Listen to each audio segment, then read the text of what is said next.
вернемся к моим писательским целям.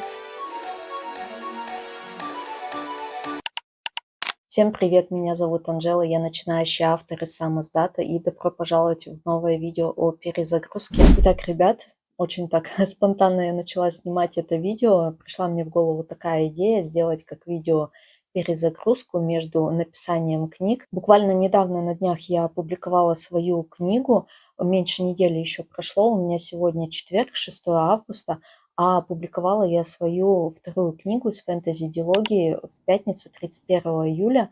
Это была пятница или четверг. В общем, 31 июля я опубликовала свою книгу и собиралась это видео снимать 1 и 2 августа. Как раз, ну, знаете, так на начало месяца это приходится. Но я вообще после этого была никакая, после этой публикации, потому что я до этого 2 дня безвылазно редактировала книгу, исправляла ошибки. Но я об этом уже всем рассказывала в своем предыдущем видео, где я как раз делилась, как проходит публикация нынче сейчас в интернете. Ну и, собственно говоря, у меня, знаете, не было сил снимать это видео.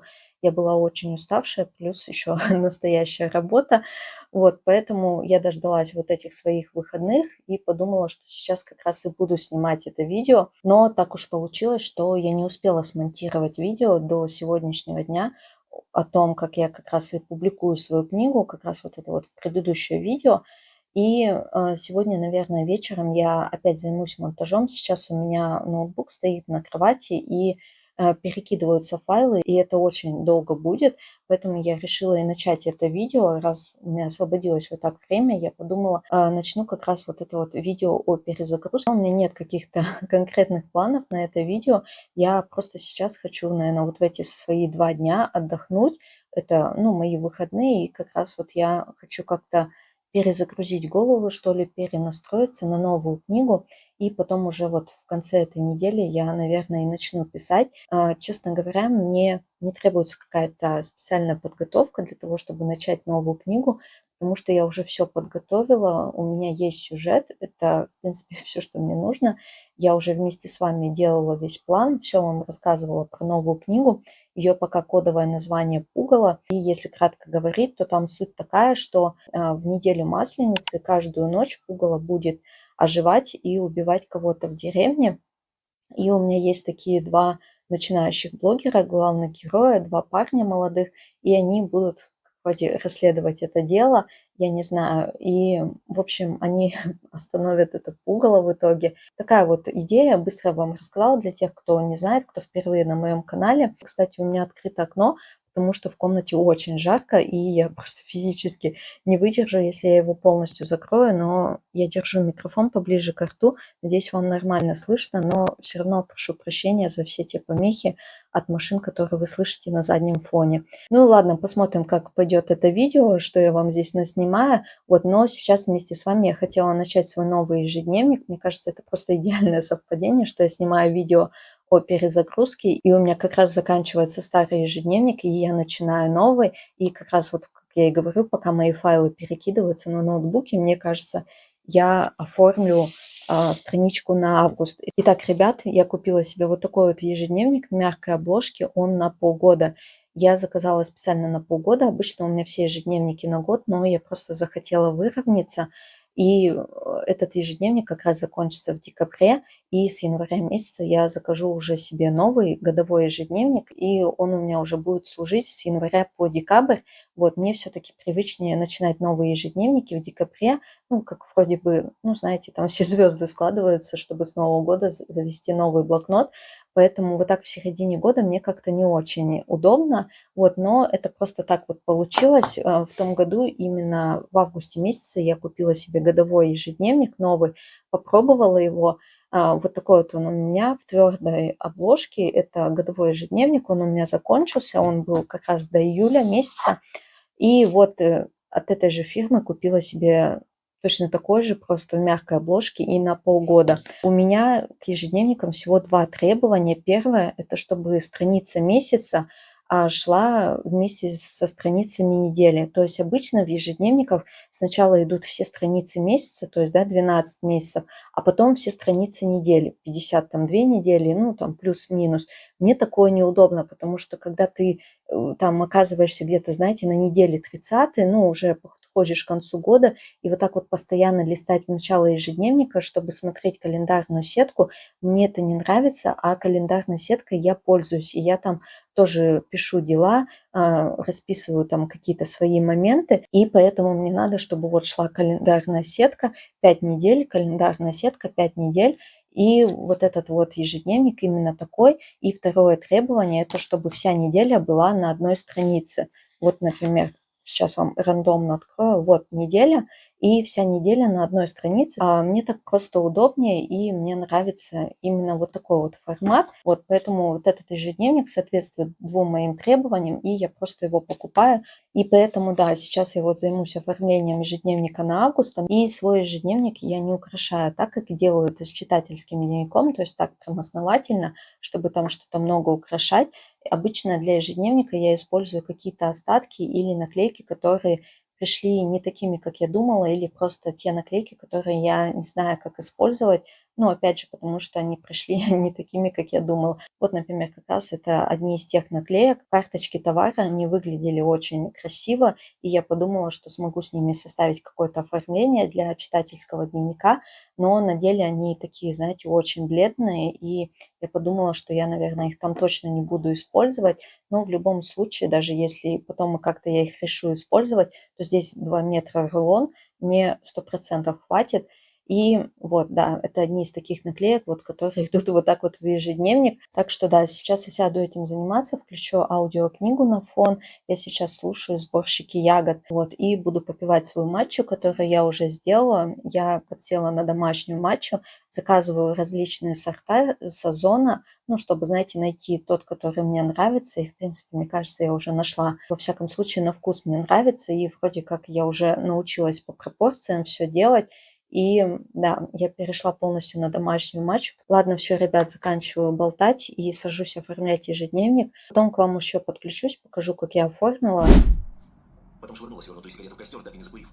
У тебя нет никакого права считать себя одного виноватым, потому что ты последний видел Рути.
Итак, ребят, закончила я оформлять свой ежедневник. Как я и говорила, здесь ничего такого, знаете, какого-то сверхъестественного. Нет здесь какого-то прям такого грандиозного оформления.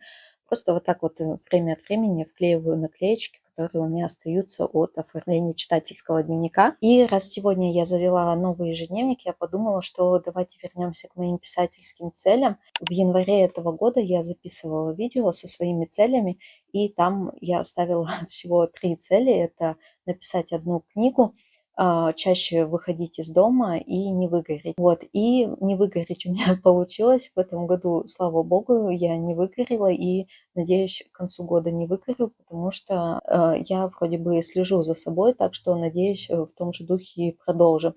Вот, что касается чаще не дома, не могу сказать.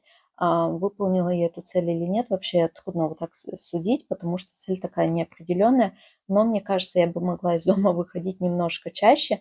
Вот как раз сегодня с вами пойдем прогуляемся. Над этой целью надо еще поработать. Вот. И что касается написать одну книгу, конечно же, когда я ставила эту цель, я имела в виду подземный мир, чтобы ее выпустить в свет. И поскольку я это сделала, то сейчас я себе в цели писательски поставлю написать черновик пугала. Написать такой, знаете, хороший, добротный черновик, который уже будет выглядеть как нормальная книга, с которым я могу работать, потому что сейчас в планах, когда я буду писать первый черновик, это, такой, знаете, будет черновик так-сяк, вот, это черновик черновика, можно даже так сказать. Вот, и до конца года я его, конечно же, хочу довести до того состояния, когда я уже могу полностью сказать, что это книга, и я работаю над книгой. Так что да, сейчас тот черновик, который я планирую писать, про него так сказать нельзя будет. Я просто планирую, как, знаете, сделать такой набросок сюжета, посмотреть, как вообще будет складываться сюжет, сделать реально такой вот, как набросок книги, вот скажем так. Вот, а потом уже это буду дорабатывать до конца. И мне кажется, до конца года, да, я смогу это сделать, поэтому вот такая моя новая цель. И еще в рамках такой перезагрузки вот хотела с вами поделиться, что я подсела на обои от Мифа. У меня вообще до этого стояла на обоях и на ноутбуке, и на планшете моя доска визуализации. Я каждый январь делаю доску визуализации, где-то, наверное, последние 3 года, и ставлю ее на весь год на рабочий стол. Но в этом году меня как-то моя доска визуализации совсем не привлекает, как-то не вдохновляет. И начиная с мая месяца я ее убрала. И когда я ее убрала, возник такой вопрос, что поставить на обои. Хотелось что-то такое, знаете, вдохновляющее, но простое. И какие-то обычные картинки с интернета меня не особо привлекали. И вот так вот я наткнулась на обои от Мифа. И мне очень понравилось, что на них есть календарь. Можно вообще выбрать, с календарем или нет. И вы скачиваете изображение, какую-то иллюстрацию из книги, и они на них еще пишут цитату. И мне очень это понравилось. И сейчас в начале каждого месяца, вот начиная с мая, 1 числа, я меняю обои. И для меня это стало уже каким-то ритуалом 1 числа каждого месяца менять вот так обои. И у меня действительно после смены обоев переключается в мозгу, что все, вот новый месяц. Мне очень понравилось, и мне нравятся их обои. Там не так много вариантов, по-моему, 4 или 5, но выбирая из того, что есть, в любом случае они всего месяц будут стоять, так что не успевают надоедать, и, в принципе, мне нравятся их иллюстрации. Я вам потом покажу поближе. Итак, просто вот так в поисковик вбиваете обои Миф на нужный месяц, и вот она прям первая ссылка. И вот здесь обычно 5 вариантов обоев. Так, видно, нет? Вот так сделаем побольше. Вот здесь вот написано цитата, из какой книги и из какой книги иллюстрация. Мне кажется, это прям очень интересно. И вот здесь все возможные форматы, и с календарем, и без календаря. Вот так вот это выглядит. Вот это изображение я поставила себе на монитор в компьютере. А вот эта темная картинка мне понравилась, я поставила вот сюда на планшет. И вот это вот последненькая. И вот так это выглядит. Вот. И мне очень удобно, когда календарь вот так вот на видном месте, прямо вот так на экране. И еще с вами хотела обсудить такой момент, раз я сейчас готовлюсь, да, к написанию новой книги, я решила что-нибудь такое вдохновляющее почитать на книжную тематику и выбрала нонфикшн «Вымышленные библиотеки». И первое, что я вам хочу сказать, книга вообще максимально странная. Она состоит из сборника эссе испанского или итальянского, уже точно не помню, критика, который, публикует свои статьи, и вот он решил несколько своих, знаете, обзоров, как объединить и выпустить книгу. Вообще в оригинале книга называется «Амазон против книжных» или наоборот «Книжные против Амазона», как-то так. Вот. И суть в том, что у этого критика завирусилось очень сильно его эссе, начали его переводить на разные языки, цитировать. И как раз это эссе «Амазон против книжных», о том, как Amazon уничтожает маленькие книжные и как все больше и больше людей, ну, покупает книги через маркетплейсы. То есть, если переводить на наш язык, то это, наверное, Озон и Валберес, да, против мелких книжных. Вот, но у нас книгу перевели по-другому, понятное дело, потому что у нас нет Амазона, но вообще меня именно это и заинтересовало, и я хотела, ну, почитать,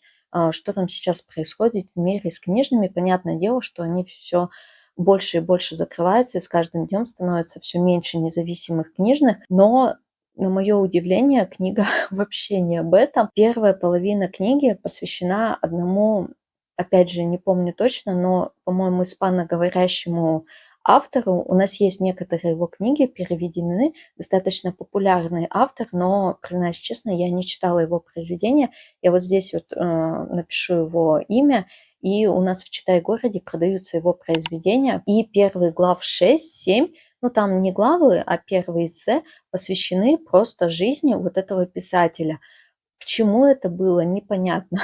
Вот, о чем нам это должно было сказать, тоже непонятно. После того, как мы вот так вот со всех сторон рассмотрим жизнь этого писателя, потом мы перейдем к интервью директора библиотеки, по-моему, которая находится в Аргентине, где, опять же, вот этот наш критик будет спрашивать у этого директора библиотеки, как он относится к этому писателю, что он вообще думает. И, с одной стороны, знаете, почитать интервью директора библиотеки могло бы быть очень интересным, но не в этой книге, потому что в этой книге мы не говорили ни о какой библиотеке, ни о чем таком, мы говорили именно о жизни этого директора, о том, как он родился, как он женился, сколько у него детей.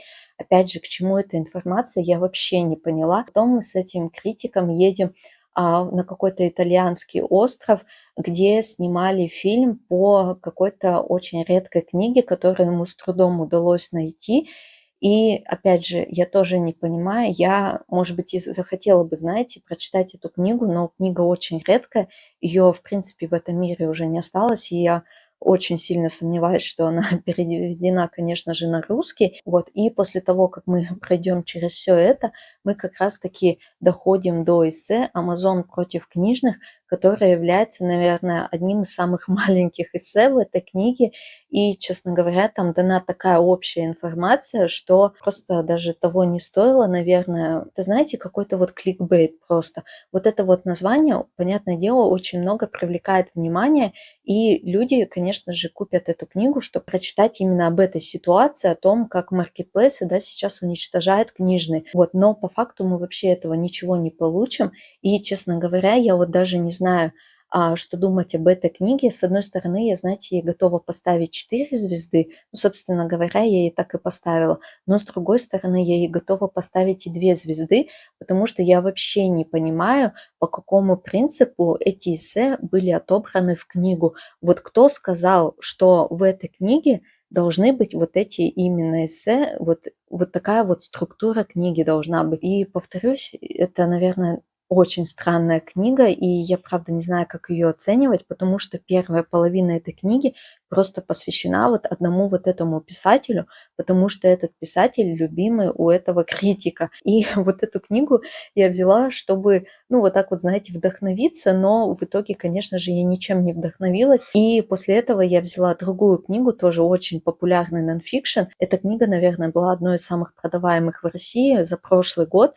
Это книга «Если все кошки в мире исчезнут». И опять же, это не для меня книга, я ее поняла, но просто это настолько, знаете, ну как сказать, банально. Вот, как я поняла посыл у этой книги, что нужно ценить то, что имеешь, стараться жить без сожалений, да, то есть делать то, что хочется, чтобы потом вот так вот перед смертью ты ни о чем не сожалел. В принципе, я понимаю этот посыл, и он мне нравится, но то, как было это преподнесено, не знаю, мне совсем не понравилась эта книга, и я, честно говоря, даже удивлена, что эта книга получила настолько большое внимание. Правда, не понимаю, почему эта книга стала настолько популярной.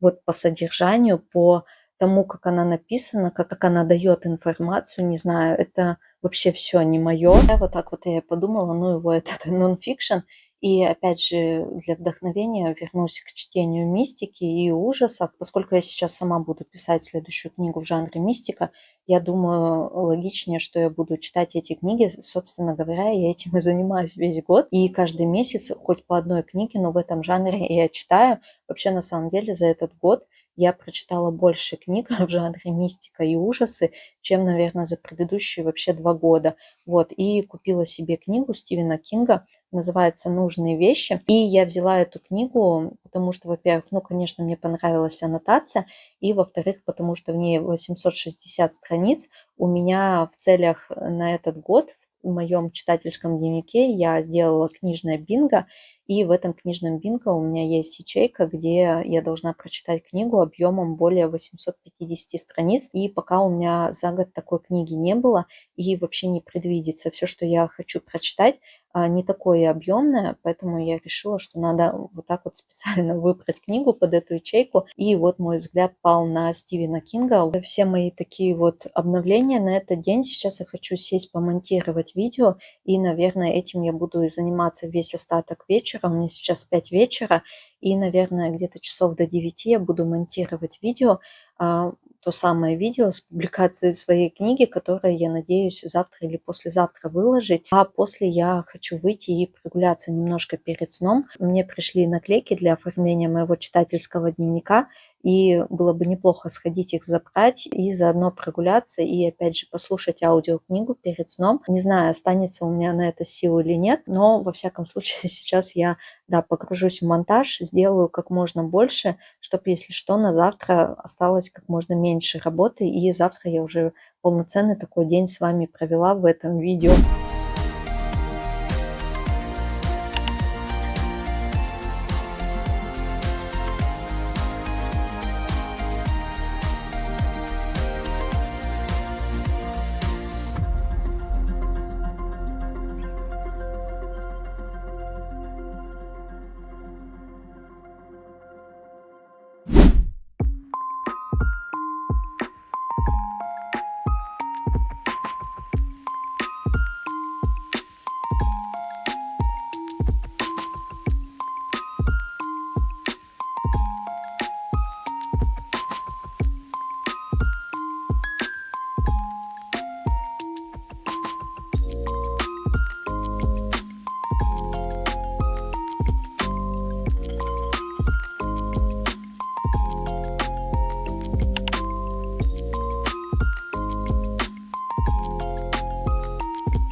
Итак, ребята, это второй день моей такой импровизированной перезагрузки. И сегодня с утра я занялась своим читательским дневником. Я там на месяц отстаю. Мне бы сейчас уже в августе снимать июль месяц, ну, оформление за июль, но я еще не сняла за июнь. И вот я решила в июне сделать вот такие вот папочки с отзывами, чтобы их вклеить в читательский дневник. И вот это вот все заняло у меня 1,5 часа. Я вырезала все элементы, которые распечатала, и делала вот эти вот маленькие папочки с мини-отзывом, можно так сказать. Тут буквально 2 строчки помещаются. Конечно же, ведение читательского дневника — это, знаете, не такой быстрый процесс. Но я и не думала, что он быстрый. Я бы сказала, знаете, много нужно делать подготовки, заранее вот все распечатывать, смотреть свою статистику, сразу это вот все выписывать, прежде чем сесть это все снимать. И думаю, уже где-то через пару дней я буду снимать оформление за июнь. Плюс вчера, как вы видели, я зашла все-таки за своими наклеечками, которые мне пришли. Вот, и еще хотела вам показать. Ой, надеюсь, она вошла в кадр. Еще помимо того, как я вчера зашла за наклейками, я еще зашла в Озон, мне пришла картина моя по номерам. Я очень давно не рисовала ничего по номерам, наверное, где-то год. И я заказала себе картину на осень. Я знаю, что сейчас август, но вы, наверное, будете смотреть это видео, я выложу, уже будет середина августа, осень не за горами. Вот, и я очень сильно хочу себе нарисовать картину, которая будет стоять вот здесь. У меня все картины вот в таком вот голубо-фиолетовом цвете, и они для осени, ну, не совсем подходят, согласитесь. И когда я ставлю свой осенний декор, то есть, да, преобладают теплые цвета, моя картина не сочетается. Поэтому вот сюда вот на фон, на осень, сентябрь, октябрь, ноябрь будет стоять другая картина. И вот я ее как раз-таки вчера и забрала. Вот здесь вот, как вы видите, вы, наверное, не видите, я вам подсниму поближе. И здесь на картине такой добрый призрак держит черного кота. Мне показалось, это очень милая картина, и она как раз подходящего размера, как мне нужно. И вот такие вот мои последние покупки для хобби. Я купила наклейки и картину по номерам. И сейчас с вами я решила завершить эту перезагрузку тем, что я уберусь вот в этом ящике стола. У меня 2 ящика, в одном моя косметика, я окрашусь вот здесь перед окном, здесь очень хорошее освещение. А вот здесь вот все мои такие принадлежности, ну, знаете, все, что под рукой, блокноты, ножницы, там, ручки. У меня здесь, в принципе, порядок, но я уже очень давно хочу убрать отсюда тетрадки, которые посвящены подземному миру. Давайте я их сейчас достану и подробнее вам расскажу. Итак, я максимально отъехала, насколько это можно. Мне кажется, я еще на таком большом расстоянии не снимала, но это для того, чтобы и я, и мой ящик поместились в кадр. Что у меня в этом ящике? Как я и сказала, просто ручки, ножницы, все вот это, что должно быть под рукой. Потом мой ежедневник, который вы вчера видели, мой старый ежедневник, который надо, кстати, убрать, так что я его положу сюда. Потом мой писательский блокнот, о котором мы тоже сегодня поговорим, о тетрадочка, которую я забыла. И вот они мои 4 тетрадки, где я планирую свои книги. И вот как раз в этом мы сейчас и будем с вами разбираться. И еще у меня закончились листочки для заметок, так что мы с вами сейчас тоже это все пополним. Так, я сейчас уберу лишнее. Вот эти ежедневники нам пока не понадобятся, так же как и эта штучка для заметок, и отодвину это все. Так, в чем заключается сейчас моя работа? Я купила себе вот такие вот папки, купила в черном цвете и купила в белом. Просто такие обычные классические папки. И я хочу в них убрать на хранение свои распечатанные книги. До этого они у меня лежали вот здесь в одном из ящиков, но лежали как попало. Вот. И я бы сказала, что мне бы их хотелось получше упаковать, если можно так выразиться, чтобы они дольше хранились и оставались в нормальном состоянии. Я, конечно же, никогда это не выкину, и это будет храниться очень-очень долго. И чтобы все это сохранилось в нормальном состоянии, об этом надо позаботиться.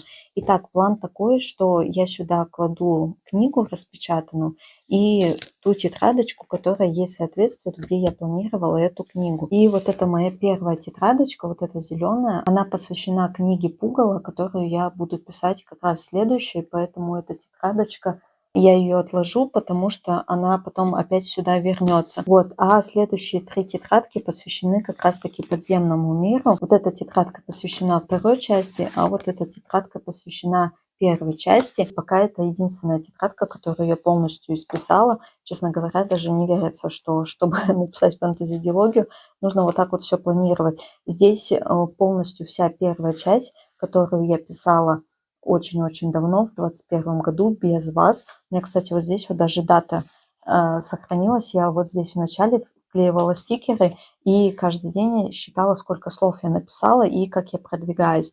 И вот я свою самую первую книгу начала писать 21 ноября 2021 года. Даже какая-то красивая дата, одни двойки и единички. И вот это моя третья тетрадка, которая здесь лежит. И эту тетрадку я завела, она полностью чистая. Я здесь еще ничего не писала. Эту тетрадку я завела для того, чтобы конспектировать книги про писательство. Я решила, что все книги, которые я буду читать про писательство, я буду хотя бы какой-то краткий конспект о ней делать. Ну, во-первых, это, конечно же, выписывать понравившиеся мысли, советы, которые, я думаю, что мне пригодятся, которые я хочу заполнить. Но пока в этом году я ни одной книги про писательство не прочитала, поэтому эта тетрадка пустая, и она тоже отправляется к другой тетрадочке, потому что она останется здесь. И да, разложу это все по папочкам, и будет это очень-очень все долго храниться.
Итак, я закончила делать все, что хотела. Вот, и пока я дыроколила и тут все это обвязывала лентами, я закончила слушать книгу "Сборщики ягод". Раз я уже упоминала в этом видео, давайте я такой сделаю мини-отзыв на эту книгу. Поставила 3,5 звезды. Аннотация, честно говоря, была лучше, чем книга есть. По сюжету есть, семья индейцев, родители, и у них 4 детей. И вот самая маленькая девочка, она пропадает, и никто не может ее найти, то есть пропадает бесследно. И оказывается, ее похитила другая семья, ее похитила женщина, и они ее как бы приютили в свою семью, ну, то есть забрали в свою семью принудительно, но девочка была маленькая, ей было всего 4 года, так что она почти не помнила свою первую вот эту вот семью, из которой ее похитили, и она вот так вот с ними и прожила, думая, что это ее родители.